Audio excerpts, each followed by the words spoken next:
السلام عليكم. في حالة إن إحنا فقدنا التحكم بشاشة الجوال، سواء انكسرت سواء انخربت سواء كان أي سبب من الأسباب، يعني ما نستطيع الدخول على الشاشة ولا نستطيع التحكم في الجوال، إيش الحل؟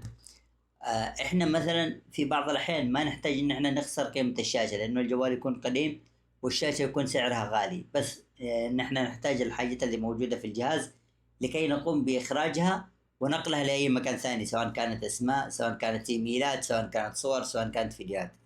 طبعا اسهل طريقة بنستخدمها ان احنا نتحكم في الشاشة عن طريق الماوس.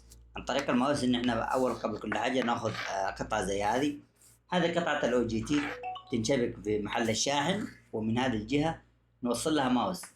اذا وصلنا لها ماوس خلاص، من خلال الماوس نستطيع التحكم في الشاشة، الارسال، الاستقبال، فتح الرمز، كل التحكم موجود في الماوس مباشرة، يعني ما نستطيع اللمس، بس نستطيع عن طريق الماوس.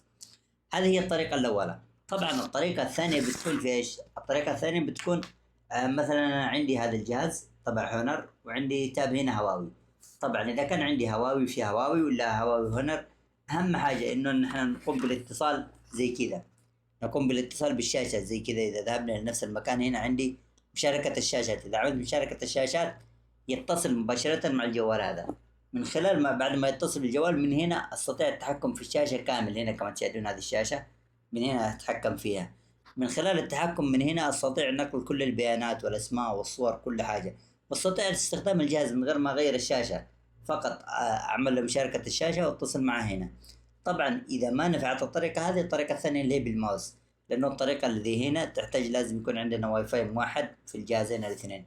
احيانا ما نستطيع ادخال واي فاي، لازم ندخله عن طريق الماوس. اذا دخلنا عن طريق الماوس خلاص تكون الاجهزه مرتبطه هنا، وانقل البيانات، او اني انقلها مباشره بالماوس، اعمل لها ارسال، مشاركه، حفظ، اي حاجه اعمل بتحكم في الجهاز بالماوس.